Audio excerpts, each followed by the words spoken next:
आपने हमेशा एक वाक्य सुना होगा, Bihar first Bihari first.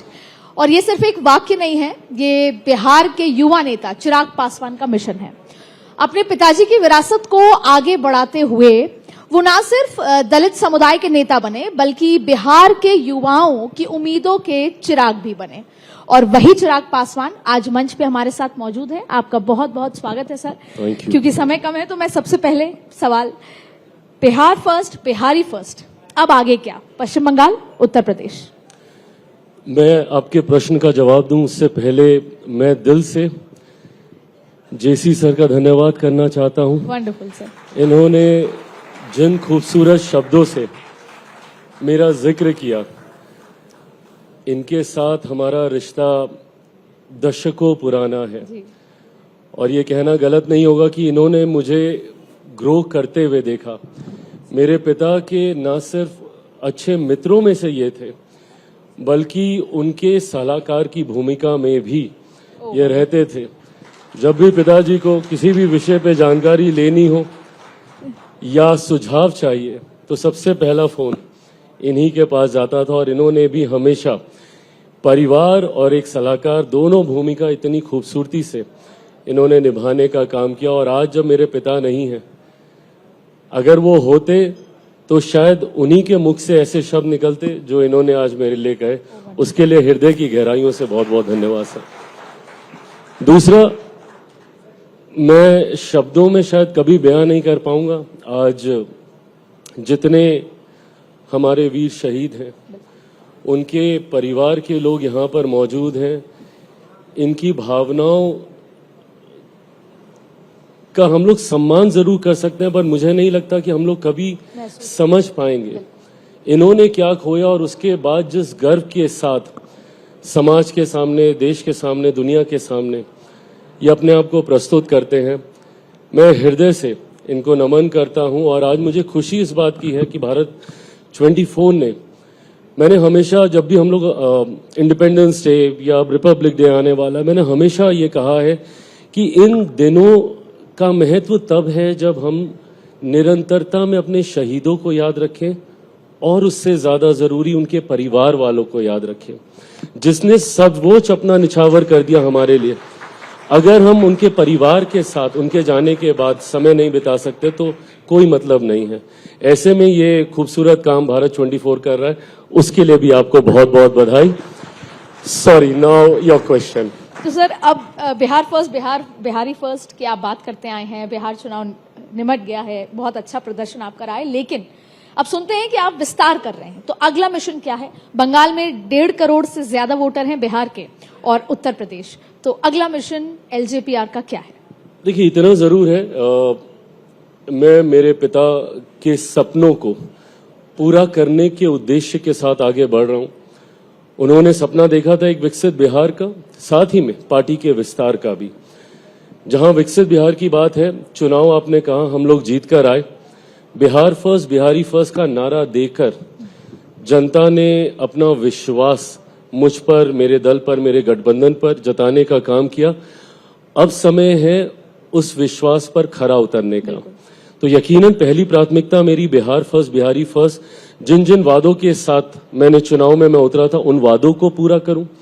Simultaneously yes, party का एक्सपेंशन मोड है। मैं प्रयास कर रहा हूं कि हम लोग क्षेत्रीय दल से राष्ट्रीय दल की भूमिका में हम लोग आए और अलग अलग राज्यों में पार्टी के संगठन के माध्यम से पार्टी को मजबूती देने का कार्य मेरे पार्टी के तमाम नेता कार्यकर्ताओं के द्वारा हो रहा है। आज मुझे खुशी है इस बात की कि आज से 3-4 साल पहले 2021 में मुझसे मेरी पार्टी का नाम, निशान, सिंबल सब छीन लिया गया था।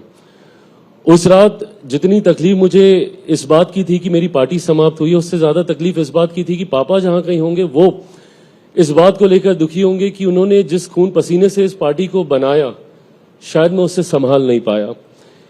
पर आज मुझे इस बात का संतोष है कि पापा जिस स्थिति में छोड़ के गए थे पार्टी को, आज उससे एक कदम ज्यादा मजबूत ही है पार्टी।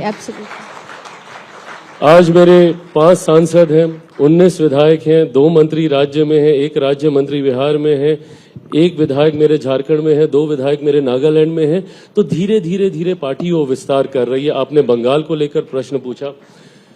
हाँ, मैं चाहता हूं कि बंगाल में भी पार्टी आगे बढ़े। मैं मानता हूं कि बंगाल ना सिर्फ एक खूबसूरत प्रदेश है, वहां के लोग इतने खूबसूरत हैं, इतनी मिठास है, पर उस राज्य जो डिजर्व करता है वो कहीं ना कहीं नहीं मिला है। मौजूदा नेतृत्व बंगाल को मुख्यधारा के साथ व्यक्तिगत द्वेष की वजह से नहीं जोड़ पा रहा है। आपको मेरे प्रधानमंत्री से शिकायत होगी, बट उसका कतई ये मतलब नहीं है कि आप केंद्र सरकार की योजनाएं जिससे आपके राज्य का विकास हो सकता है, आप उसको धरातल पर नहीं उतरने दें। ऐसी योजनाएं जो कि गरीब कल्याण की सोच के साथ बनी है, उन योजनाओं तक को बंगाल में नहीं उतरने दिया जाता है, सिर्फ इस वजह से क्योंकि प्रधानमंत्री उन योजनाओं का नेतृत्व कर रहे हैं। पर मैं मानता हूं कि जिस तरीके से बिहार में एक ऐतिहासिक जीत एनडीए की हुई है, उतनी ही बड़ी जीत हम लोग की बंगाल में भी होगी, और असम में तो हम लोग दोबारा आ ही रहे हैं। तो आप आने वाले दिनों में बंगाल में प्रचार करते हुए नजर आएंगे, लेकिन विस्तार से संबंधित मेरा एक पहला सवाल, मैंने सुना था कि आप चाहते थे कि आप बिहार में विधानसभा का चुनाव भी लड़े, राष्ट्रीय राजनीति से हटकर आप राज्य की राजनीति करें। दूसरी तरफ आपकी पार्टी विस्तार मोड में है, तो पहला तो कि आप क्यों विधानसभा का चुनाव नहीं लड़ पाए? मैं लड़ना जरूर चाहता था, और बिहारी हूं, और मैंने हमेशा ये माना है कि आप जब तक टारगेट ओरिएंटेड होकर नहीं आगे बढ़ेंगे, फोकस नहीं रहेंगे, तो फिर आप jack of all master of none बन के रह जाएंगे। मैं जिस बिहारी फर्स्ट की मैं बात करता हूं, जब तक मैं उसको धरातल पर उतार कर दिखाऊंगा नहीं, तो मैं बाकी राज्यों को ये विश्वास नहीं दिला पाऊंगा कि मैं या मेरी पार्टी, मेरे संगठन, मेरे नेता, मेरे कार्यकर्ताओं में वो क्षमता है कि जो बात हम कह रहे हैं उस पर हम खरा भी उतरेंगे। I want to lead by example. मैं जो कह रहा हूं उसको करके दिखाना चाहता हूं, और मैं ये मानता हूं कि दिल्ली में रहकर, तीसरी बार का सांसद हूं, मुझे एहसास हुआ है कि बिहार में रहकर मैं जितना बिहार और बिहारियों के लिए कर सकता हूं, दिल्ली में रहकर शायद वो संभव नहीं, और इसीलिए मैं विधानसभा का चुनाव लड़ना चाहता था। बट नेगोशिएशंस आपने देखे होंगे, काफी देर तक खींचे। अगर मुझे तारीख ठीक से, अगर मेरी याददाश्त ठीक है, तो शायद 17 तारीख को लास्ट डे था पहले चरण के नामांकन का, और 16 तारीख तक नेगोशिएशंस हम लोग के चले हैं। तो 16 तारीख रात में या तो मैं फिर खुद अपने चुनाव की सोचता या पार्टी के नेताओं को चुनाव लड़वाता। अगली बार चुनाव बिहार से विधानसभा 2030 में, यस डेफिनेटली। लेकिन सर, ये कॉन्ट्रोडिक्ट नहीं करता कि आप एक तरफ तो विस्तार करना चाहते हैं, दूसरी तरफ आप क्षेत्रीय राजनीति में ज्यादा रुचि रख रहे हैं? मैं इसको कॉन्ट्रोडिक्शन कतई नहीं मानूंगा। पार्टी अपने स्तर पर है, मेरी व्यक्तिगत प्राथमिकताएं अलग हैं। पार्टी की भी ये सोच है कि बिहार को हम लोग प्राथमिकता दें, बट पार्टी अपना विस्तार करे, पार्टी के अलग अलग क्षेत्रीय नेताओं के माध्यम से, हमारे प्रदेश अध्यक्षों के माध्यम से। आज अगर झारखंड में अगर हम लोग की जीत हुई है या नागालैंड में हम लोग की जीत हुई है, उसमें मेरे क्षेत्रीय संगठन की एक बहुत बड़ी भूमिका है, और मुझे लगता है कि मैं वहां पर रहकर भी, बिहार में रहकर भी देश में पार्टी के संगठन को उतनी ही मजबूती से उसका संरक्षण मैं कर सकता हूं। पार्टी का विस्तार मेरे पिता का सपना रहा है, और बिहार फर्स्ट, बिहारी फर्स्ट मेरा सपना रहा है। दोनों सपनों को पूरा करूंगा। सर, मैं बिहार चुनाव में काफी लंबे समय बिहार रही। मैंने एक चीज देखी कि सभी लोगों ने पिटारा खोल दिया था, सभी पॉलिटिकल पार्टीज ने, इंक्लूडिंग आपके गठबंधन ने भी, विपक्ष ने भी। उस 10 करोड़ नौकरियों के बावजूद भी वहां की महिला लोग स्थिरता चाहते थे, जिसका नतीजा देखा। लेकिन उसके बावजूद भी मुझे लगता है कि अभी बिहार को बहुत कुछ मिलना बाकी है। लेकिन सबसे इंपॉर्टेंट, इन सारी चीजों में पलायन फिर गौण हो गया, पलायन का मुद्दा फिर गायब हो गया, और ये बहुत महत्वपूर्ण मुद्दा है, क्योंकि आप युवाओं का नेतृत्व करते हैं। उसका क्या, पलायन को लेकर आप अगले 5 साल क्या करने वाले हैं सर? थोड़ा सा ना इसकी पृष्ठभूमि समझनी होगी कि बिहार पीछे क्यों रह गया जी, और जबकि बिहारी बुद्धि को लोग देश दुनिया में मानते हैं। बिल्कुल सर, मेरा मेरा खुद का अनुभव रहा है। मैं मीडिया हाउसेज में देखता हूँ, बड़े बड़े पदों पे मुझे बिहारी दिख जाते हैं। मैं बिजनेस हाउसेज में देखता हूँ, सीईओ सीएफओज मुझे बिहारी मिल जाते हैं। नीडलेस टू से आईएएस आईपीएस ऑफिसर्स हमारे राज्य से बहुत आते हैं। तो जब बिहारी इतना आगे, तो मेरा बिहार इतना पीछे क्यों रहा, ये सवाल मुझे भी कौंधता था। ऐसे में जब मैंने इसके ऊपर वर्किंग करनी शुरू की, सबसे पहली जो जड़ की समस्या मेरे राज्य में रही है, मैं 2013 में सक्रिय राजनीति में आया और जब जब मैं बिहार जाता था तो मुझे बिहार में ब्राह्मण मिलते थे, भूमियार मिलते थे, राजपूत मिलते थे, पिछड़ा मिलते थे, अति पिछड़ा मिलते थे, दलित मिलते थे, महादलित मिलते थे, हिंदू मिलते थे, मुसलमान मिलता था, पर मुझे कोई बिहारी नहीं मिलता था। ये एकजुटता का अभाव, एक दूसरे के साथ कनेक्ट करने की सोच, ये कभी रही नहीं। और इसका मैं जिम्मेदार, कई राजनीतिक दल हैं बिहार में जो जात पात धर्म मजहब की राजनीति में आपको बांटते हैं, आपका वोट लेते हैं और उसके बाद आपको भूलने का काम करते हैं। ये बहुत बड़ा कारण रहा। दूसरा कारण रहा कि विरोधाभास की सरकारें। आज जब मेरे प्रधानमंत्री डबल इंजन की सरकार की जब वो बात करते हैं तो डबल इंजन की सरकार का लाभ क्या होता है, इसका अनुभव मैंने पिछले साल सवा साल में किया। 2024 में जब तीसरी बार मेरे प्रधानमंत्री, देश के प्रधानमंत्री पद की उन्होंने शपथ ली, बिहार विधानसभा चुनाव से पहले वो लगभग 12-13 बार मेरे राज्य आए। एक साल में कोई प्रधानमंत्री इतनी बार राज्य जाए, और जितनी बार वो गए उतनी बार उन्होंने हजारों करोड़ की योजनाएं बिहारियों के लिए समर्पित करने का उन्होंने काम किया। अब ये डबल इंजन की सरकार, जैसे मैं बंगाल का उदाहरण दे रहा था कि ममता जी सिर्फ इसलिए केंद्र की योजनाओं को धरातल पर नहीं उतारेंगी, क्यों? क्योंकि आपको नरेंद्र मोदी जी से आपको बैर है और इसीलिए आप बंगालियों को उनके हक अधिकार से वंचित रखेंगी।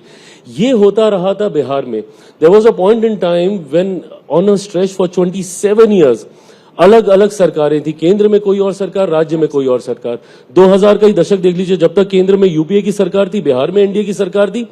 जैसे ही केंद्र में 2014 में एनडीए की सरकार आई तो बिहार में महागठबंधन की सरकार आ गई।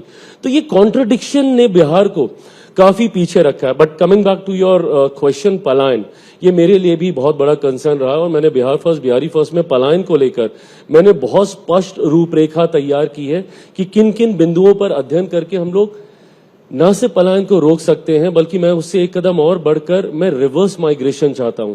मैं उस दिन का बिहार तैयार करना चाहता हूं जिस दिन देश ही नहीं, दुनिया के किसी कोने में कोई बिहारी रह रहा होगा तो उसको वो डेवलप बिहार मिले कि वो उस देश को छोड़कर वापस अपने राज्य आए। आपने एक बहुत बात कही कहते कहते कि धर्म और जात पात। 2005 आपके पिताजी ने वो कर दिखाया था जो एलजेपीआर का बेस्ट परफॉर्मेंस, 29 सीटें। और ये बहुत ही बड़ी बात है कि उन्होंने कहा मुस्लिम समुदाय से कोई सीएम बने तो हम उसके साथ जाएंगे, और आपने देखा फिर क्या हुआ, सरकार नहीं बन पाई। इतनी बड़ी बात आज तक बिहार की राजनीति में या देश की राजनीति में नहीं कहा गया किसी भी पॉलिटिकल पार्टी से कि मुस्लिम चेहरा होगा तो हम उसी के साथ जाएंगे। उसके बावजूद भी क्या इस बात की आपको पीड़ा होती है कि मुस्लिम समुदाय बिहार में इतनी बड़ी बात के बाद भी नीतीश कुमार के साथ चले जाते हैं, लालू के या उनके बेटे के साथ चले जाते हैं? ये पीड़ा है आपको? बिल्कुल पीड़ा है, और ये शिकायत भी मैंने हर मंच से मैंने उनके साथ। इसीलिए आप राइट विंग के गठबंधन के साथ? नहीं, मैं राइट विंग का गठबंधन, मैं इस सोच के साथ नहीं कि मैं किस विंग, किस विचारधारा का गठबंधन है, मैं सिर्फ डेवलपमेंट की सोच के साथ। मैं इतना जरूर मानता हूं कि अगर आपके साथ भेदभाव जाति के आधार पर हो रहा है या धर्म के आधार पर हो रहा है तो आपको वो एक्स्ट्रा हाथ बढ़ाने की जरूरत है, उनको मुख्य धारा के साथ जोड़ने की। 2005 में जब मेरे पिता ने ये कहा था, उससे पहले केंद्र में सरकार किसकी थी? अधिकांश समय सो कॉल्ड लेफ्ट विंग सोच वाली सरकारें, बिहार में लेफ्ट विंग सोच वाली सरकारें, जिनके बारे में कहा जाता है कि वो मुसलमानों के संरक्षक हैं, तथाकथित उनके ठेकेदार हैं, उनको मुख्यधारा के साथ जोड़ने के लिए। अगर आपने इतना ही काम किया था तो क्यों सच्चर कमेटी की रिपोर्ट, और मुझे लगता है उसी के आसपास ही आई थी, 2006 या 2004 के आसपास सच्चर कमेटी की रिपोर्ट आई थी। सच्चर कमेटी की रिपोर्ट मुसलमानों के हालात के बारे में बताती है, हमारे देश में उनके क्या हालात हैं। 2006 से पहले केंद्र में अधिकांश समय तक कांग्रेस या कांग्रेस लेड सरकारें रही हैं। मेरे राज्य में राजद की सरकार उससे पहले 15 साल तक निरंतरता में रही थी, जो अपने MY समीकरण पे गर्व करते हैं, जिसमें उनका M मुसलमानों का प्रतीक है। ऐसे में जब आपकी सरकारें थी तो उसके बाद भी मुसलमानों के हालात ऐसे क्यों रहे? दूसरी तरफ जब हम लोग आते हैं तो सीधा राइट विंग है कि ये कह दिया जाता है कि भैया ये तो डिवाइड वाली राजनीति करते हैं, धर्म के आधार पर लोगों को बांटने का काम करते हैं। मेरी सरकार का मूल मंत्र ही सबका साथ सबका विकास रहा है। पहली बार देश में 2014 में एक ऐसे प्रधानमंत्री पद के दावेदार आए जिन्होंने उस वक्त की आबादी 125 करोड़ जनता को संबोधित किया। ना उन्होंने कभी हिंदू तुष्टीकरण की बात की, ना उन्होंने कभी मुसलमान तुष्टीकरण की बात की। उन्होंने 125 करोड़ और जितनी हमारी योजनाएं बनी हैं, बहुत क्लीशेड साउंड करेगा, बट आप मुझे बताइए ना किस योजना में हम लोग भेदभाव कर रहे हैं। जितनी केंद्र सरकार की योजनाएं हैं, आज हम लोग अगर आपको मुफ्त अनाज देते हैं, ये देख के तो नहीं देते कि आप हिंदू हैं मुस्लिम हैं। आयुष्मान योजना है, हिंदू मुस्लिम नहीं करते। जितनी भी योजनाएं हैं, हम लोग जब उसमें वो नहीं करते। सर ट्रस्ट डेफिसिट तो है ही, ये है ट्रस्ट डेफिसिट। और इसीलिए मैंने हर मंच पे, जब मैं मुसलमान समुदाय से जब मैं बातचीत भी करता हूं, तो मैं बोलता हूं कि मेरे पिता ने मेरी पार्टी को, अपनी पार्टी को पूरी तरीके से समाप्त ही कर दिया एक तरीके से, पर उसके बाद भी हम लोग को बार बार अपने आप को प्रूव करना पड़ता है कि हम बिना भेदभाव के सबके साथ चलने का प्रयास कर रहे हैं। सर मैं चाहूंगी कि मैं कुछ 2-4 नेताओं के नाम लूंगी, आप उनको अपने स्टाइल में 2 शब्दों में कैसे उनके राजनीतिक व्यक्तित्व को कैसे एक्सप्लेन करेंगे या रेट करेंगे। डेफिनेटली मैं मोदी जी या अमित शाह जी का नाम इसलिए लूंगी क्योंकि उनका प्रेम आपके लिए और आपका प्रेम उनके लिए तो काफी बार झलका है। लेकिन सबसे पहले मैं चाहूंगी कि आप नीतीश कुमार के लिए 2 शब्द में क्या कहेंगे। मैं मानता हूं कि उनके पास जो अनुभव है, मैंने खुद कई बार सवाल उठाए हैं उनकी कार्यशैली को लेकर, पर मैं इस बात को मैंने तब भी कभी नकारा नहीं कि ये अनुभव उन्हीं के पास है। एक प्रदेश जो कि 2005 तक बर्बादी की खाई में चला गया था, आज लोग पूछते हैं कि भैया 20 साल लगे आपको इंफ्रास्ट्रक्चर डेवलप करने में, 20 साल में उद्योग क्यों नहीं आए। मैंने भी ये सवाल किए थे, पर आज जब मैं व्यवस्था का हिस्सा हूं तो मैं समझ पाता हूं कि ये 20 साल लगे बिहार में वो व्यवस्था। 20 साल पहले आप जाते, बिहार में सड़कें नहीं थी। मेरा गांव शहर बननी, मुझे पूरा दिन लगता था अपने गांव पहुंचने में, आज मैं 3-3.5 घंटे में अपने गांव पहुंच जाता हूं। वो कनेक्टिविटी नहीं थी। पहले दिन में 1-1.5 घंटे के लिए बिजली आती थी बिहार में तो लोग खुशी से झूमते थे, आज 1-1.5 घंटे के लिए बिजली चली जाती है तो लोग परेशान होते हैं। ये उन्होंने बदलाव किया है, तो ऐसे में उनके अनुभव का मैं प्रेरणा लेता हूं उनके अनुभव से। सम्राट चौधरी 2 शब्दों में सर। भाई हैं और बड़ी जिम्मेदारी है आज की तारीख में उनके पास गृह विभाग की। मेरा बिहार परसेप्शन का भी शिकार रहा है, सेंस ऑफ सिक्योरिटी को लेके, लॉ एंड ऑर्डर को लेके बिहार पे कई सवाल उठे हैं। ऐसे में मुझे लगता है कि ये समय है, युवा हैं, जानकार हैं, मुझे लगता है कि ये उस परसेप्शन को बदलने में कामयाब रहेंगे। तेजस्वी यादव भाई, छोटा भाई वो पारिवारिक रिश्ता है और भाई पर मैं इतना मैं जरूर कहूंगा कि उनके पास भी मौका है। लोकतंत्र में सिर्फ सर अभी भी है या था? अभी भी है। लोकतंत्र में सिर्फ सत्ता पक्ष की भूमिका नहीं होती, विपक्ष की भी उतनी ही मजबूत भूमिका होती है और विपक्ष की दमदार आवाज बनने का अवसर है उनके पास। पर पूरा सत्र बीत जाता है और वो विदेश में रहेंगे, एलओपी की भूमिका नहीं निभाएंगे, तो ये गलत है। तो फिर से राहुल गांधी के लिए भी 2 शब्द। गांधी परिवार से मेरा पुराना रिश्ता रहा है। मैंने जीवन का एक लंबा समय मेरे पिता के घर जो उनको जनपद पे मिला हुआ था, तो वहां पे आदरणीय सोनिया गांधी जी हमारी पड़ोसी थी और अब मुझे जहां पे घर मिला है सुनहरी बाग में, तो वहां पे राहुल गांधी जी मेरे पड़ोसी हैं। तो मैं ये समझ गया हूं कि घर मेरा कहीं भी रहे, पड़ोसी मेरे गांधी रहेंगे। तो वो पड़ोसियों का रिश्ता है। सर ललन सिंह जी, अनुभव उनका भी रहा एक लंबा, उनका कार्यकाल रहा है। बिहार की राजनीति में उनकी बहुत सक्रिय भूमिका रही और मैं मानता हूं कि वो बिहारियों को अच्छे से जानते हैं। जिस विभाग की जिम्मेदारी प्रधानमंत्री जी ने उन्हें दी है उसको बखूबी वो निभा रहे हैं और ये उन नेताओं में से है जिनको देखकर मैं सीखने का प्रयास करता हूं। Sir food processing ministry technically बहुत इंपॉर्टेंट है और उस पर विवाद भी होता है क्योंकि विपक्ष कहता है कि ये वो मंत्रालय है जहां से नौकरियों का जनरेशन हो सकता है। ऐसे में विपक्ष कहता है नौकरियां कहाँ हैं, मोदी जी कहते हैं कि हम नौकरियां दे रहे हैं। उस विषय में आपका कितना काम हुआ और खास तौर पे बिहारी जब कहते हैं कि उनको नौकरियां, तो नौकरियों के लिहाज से आपका मंत्रालय क्या काम कर रहा है? जब मुझे ये मंत्रालय नहीं भी मिला था, आप मेरा बिहारी फर्स्ट विजन देखेंगी जिसमें मैंने 2018 से मैंने काम किया है। उस वक्त भी मैंने खाद्य प्रसंस्करण का, फूड प्रोसेसिंग का मैंने निरंतरता में मैंने जिक्र किया।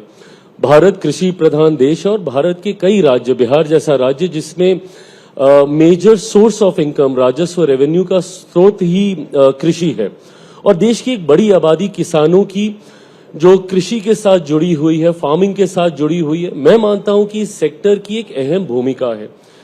इस सेक्टर को लंबे समय तक इग्नोर किया गया।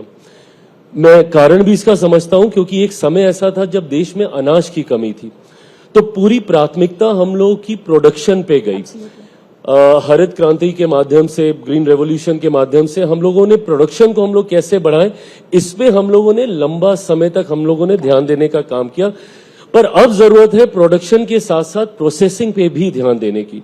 मैं ये मानता हूं कि पिछले 10 सालों में, और मैं सिर्फ इसलिए नहीं कि मैं सरकार का हिस्सा हूं और मैं अपनी वाहवाही करने के लिए, बट आप आंकड़े देखेंगे जिस तरीके से हमारा प्रोसेसिंग बढ़ी है खाद्य पदार्थों से, जिस तरीके से हमारा एक्सपोर्ट, एग्री एक्सपोर्ट में प्रोसेस फूड आइटम्स का हम लोग का एक्सपोर्ट बढ़ा है, लगभग 13.7% होता था, और अभी रिसेंट आंकड़े में आप देखिएगा तो लगभग 20.4% के आसपास पहुंचा है। एफडीआई हम लोग इस पे लेके आए पूरी तरीके से 100% एफडीआई, 7.33 बिलियन यूएसडी का निवेश उसके माध्यम से हुआ। राइटली सेड, जॉब क्रिएशन में इसकी एक अहम भूमिका है, जहां एक तरफ प्रोसेसिंग के माध्यम से आप किसानों को आर्थिक मजबूती देने का काम करते हैं, किसानों के पास वो होल्डिंग कैपेसिटी आती है, औने पौने दाम पर उनको अपने अनाज को ना बेचना पड़े, इसके लिए प्रोसेसिंग के माध्यम से आप शेल्फ लाइफ बढ़ाते हैं, उसमें वैल्यू एडिशन करते हैं, उसकी गुणवत्ता बढ़ाने का आप काम करते हैं। तो ऐसे में किसानों को आर्थिक मजबूती देना और जॉब अपॉर्चुनिटीज क्रिएट करना, पीएमएफएमई हम लोग की एक ऐसी योजना है जिसमें आप ग्रामीण क्षेत्रों में युवा युवतियों को आप एंटरप्रेन्योर बना सकते हैं। एंड जैसा मेरे प्रधानमंत्री कहते हैं कि युवा सिर्फ जॉब सीकर की भूमिका में ना रहे, जॉब गिवर की भूमिका में भी वो आए। तो ऐसे में उनको उद्यमी बना के वो अपने नीचे 2, 4, 5, 10 लोगों को, छोटे माइक्रो एंटरप्राइजेस की मैं बात कर रहा हूं, पीएमएफएमई है ही उसके लिए, बट साइमल्टेनियसली पीएमकेएसवाई के माध्यम से जितने मीडियम एंड लार्ज एंटरप्राइजेस भी हैं उनको भी हम लोग केटर करने का हम लोग कार्य करते हैं। बट मैं अभी भी मानूंगा कि जितनी क्षमता है हम लोगों में प्रोसेसिंग सेक्टर को लेकर, इस सेक्टर में मिसकंसेप्शंस भी बहुत आते हैं, मिसलीडिंग एडवर्टीजमेंट्स इतनी आती हैं, प्रोसेस्ड हो गया तो मतलब खराब हो गया, ये धारणा, ये परसेप्शन बनाया जाता है, जबकि प्रोसेस होना गुणवत्ता बढ़ाना है, हम लोग वैल्यू ऐड कर रहे हैं। Of course there are different kind of processing, अगर आपने उसको एक्स्ट्रा शुगर, तेल डाल दिया, ये डाल दिया, वो एक अलग बात है, बट जब आप उसमें वैल्यू एडिशन आप कर रहे हैं तो वो कतई गलत नहीं है। So simultaneously we are fighting that misconception also. But having said it all, मेरे लिए ये बहुत महत्वपूर्ण सेक्टर है। मैं मानता हूं इससे 2047 विकसित भारत का जो लक्ष्य है उसमें आप देखिएगा ओवर द इयर्स ये प्रूव भी होगा, इस सेक्टर की सबसे ज्यादा अहम भूमिका होने वाली है। चिराग जी, आपके जवाब के बाद हो सकता है ट्रम्प साहब अलर्ट हो गए हो, क्योंकि जहां पर एक्सपोर्ट, इंपोर्ट, ऑयल, एग्रीकल्चर का जिक्र आता है तो जाहिर तौर पे मेरा ये सवाल है कि बट पता है क्या, एक्सपोर्ट जो टैरिफ लगे भी उसके बाद भी हम लोगों ने, और मैं इसका श्रेय जितने भी इस व्यवसाय से जुड़े हुए लोग हैं मैं उनको भी दूंगा कि उन्होंने एक्सपोर्ट कम नहीं होने दिया बल्कि एक्सपोर्ट बढ़ाई है। फिशरी को लेकर हम लोग आप डोमेस्टिक का जिक्र कर रहे हैं या इंटरनेशनल का? मैं इंटरनेशनल एक्सपोर्ट्स की बात कर रहा हूं। जैसे फिशरी को लेकर यूएस में सबसे ज्यादा होता था, उसको लेकर हम लोग को बहुत कंसर्न थे कि जो टैरिफ लगे हैं उसका बहुत ज्यादा असर हमारे मछुआरों पर संभवतः पड़ेगा। बट आंकड़े दर्शा रहे हैं कि इसके बाद भी 15% इसमें इजाफा ही हुआ है, क्योंकि हम लोगों ने नए एवेन्यूज एक्सप्लोर किए। प्रधानमंत्री जी का कहना कि आपदा में आप संभावनाएं भी आप ढूंढ सकते हैं, अवसर भी आप ढूंढ सकते हैं। तो मुझे लगता है कि सबने कलेक्टिवली वो अवसर ढूंढे, नए वेन्यूज तलाश किए, जहां पे हम लोग एक्सपोर्ट नहीं करते थे उन देशों के साथ हम लोगों ने एक्सपोर्ट किए। अब तो एफटीएस भी कई देशों के साथ हो रहे हैं, तो वो भी इस सेक्टर को और मजबूती देंगे। चिराग जी, आपने मिसलीडिंग कंसेप्शन का जिक्र किया और मैं चाहूंगी कि सरकार के बिहाफ पे आप मेरे दर्शकों को ये बताएं या यहाँ बैठे लोगों को कि सबको ये चिंता है कि सरकार चुप है, यूएस के साथ लगातार बातचीत चल रही है ट्रेड और टैरिफ को लेकर, और यूएस अभी भी भारत के एग्रीकल्चर सेक्टर में घुसना चाहता है, कपास देना चाहता है, दाल देना चाहता है, दूध देना चाहता है, जो भारत की ताकत है। सरकार की तरफ से अभी तक कोई आधिकारिक बात नहीं आई है। इसका जेन्युइनली आपके मंत्रालय से भी जुड़ी हुई बात है, सरकार का स्टैंड क्या है सर? क्या हम स्वागत करेंगे ट्रंप का एग्रीकल्चर सेक्टर? देखिए, मैं ये मानता हूं कि ये कुछ सेंसिटिव विषय हैं जिनको सार्वजनिक मंच पे लाने से पहले उनको पूरी तरीके से जांच परख के उनको आप हल्के में इन विषयों की चर्चा नहीं कर सकते। और मैं कतई अपने आप को अधिकृत नहीं मानूंगा इस विषय पे कोई भी टिप्पणी करने के लिए, क्योंकि मैं मानता हूं कि सरकार की पूरी मशीनरी, खासतौर पे हमारा MEA विदेश विभाग हम लोग का पूरी गंभीरता से इनके सारे प्रोज एंड कॉन्स को इवैल्यूएट कर रहा है। जानकारी ज्यादा सार्वजनिक इसलिए नहीं आती क्योंकि सेंसिटिव मैटर्स हैं। एक बार इसको पूरी तरीके से हम लोग क्लियर आउट कर लें, इसके ऊपर ऑफिशियल जानकारी जरूर साझा की बिल्कुल। हालांकि सरकार का यही स्टैंड है कि एग्रीकल्चर सेक्टर में हम किसी और को स्वागत नहीं करेंगे। सर, एक बार फिर आपने खुद कहा कि मैं मोदी जी का हनुमान हूं। हनुमान राम जी की जितनी भी आपदाएं हैं उसको दूर कर देते हैं। ऐसी कौन सा काम है जो आपने किया जिसकी वजह से आप उनको हनुमान कहते हैं? पिछले इस बार के बिहार चुनाव या उससे पहले? मेरा रेफरेंस, आपने नीतीश जी के लिए बहुत कुछ अच्छा कहा, पर आप समझ गए कि मेरा रेफरेंस क्या है, तो कैसे? मतलब I love my prime minister a lot, और मैं कितने भी शब्दों में मैं उनकी तारीफ करूं मैं कम मानता हूं। कारण है, मैंने उनके जैसा व्यक्तित्व नहीं देखा जो अपने काम को लेकर इतने गंभीर हों, जो अपने काम को लेकर इतने क्लियर हों। मैं 2013 में हम लोग यूपीए के साथ थे, and I can say this on record, my father was very comfortable with that alliance and he didn't want कि वो alliance बदले, वो ऐसा नहीं चाह रहे थे।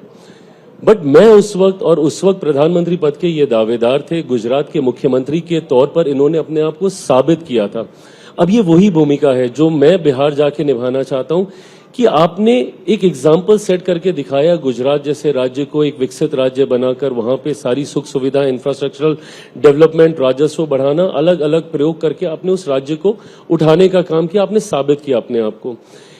ये मुझे लगता है कि मेरे जैसे कई युवाओं को प्रभावित करता था। उस वक्त से मैं उनके साथ जुड़ने की मैंने सोच रखी। It was very difficult to convince my father, but somehow I manage to do that also. और 2014 से मैं इनके साथ रहा। इनके साथ रहने का मेरा समर्पण इस कदर, इस हद तक है कि 2020 में मैं अलग हुआ, अकेले चुनाव लड़ा, नोइंग कि बिहार जैसा राज्य जो गठबंधन राजनीति का लंबे समय से को सपोर्ट करता रहा है, गठबंधन राजनीति को, नोइंग कि मैं अकेले लड़के शायद बहुत ज्यादा कुछ नहीं कर पाऊंगा, बट मैं तब भी वैकल्पिक गठबंधन की ओर नहीं गया, किसी ऑल्टरनेटिव अलायंस में नहीं गया, किसी दूसरे के साथ मैंने गठबंधन नहीं किया।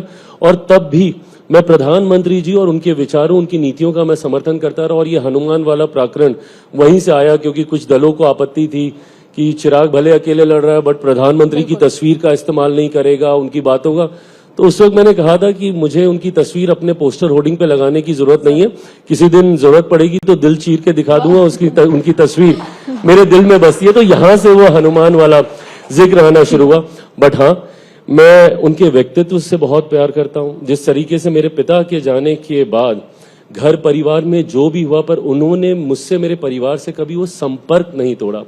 उन्होंने हर दूसरे महीने, तीसरे महीने फोन करना मुझसे, मेरी माँ से उनका हालचाल पूछना।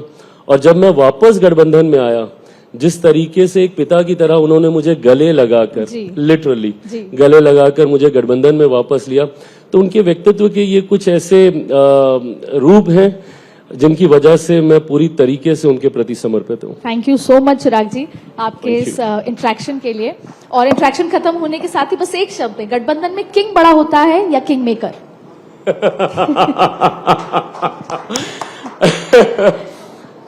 ऑफ कोर्स किंग मेकर की एक बड़ी भूमिका होती है, बट किंग जो सब चलाता है उसके ऊपर भी बहुत बड़ी जिम्मेदारी होती है। तो मुझे लगता है दोनों ही रोल बहुत महत्वपूर्ण है। Thank you so much.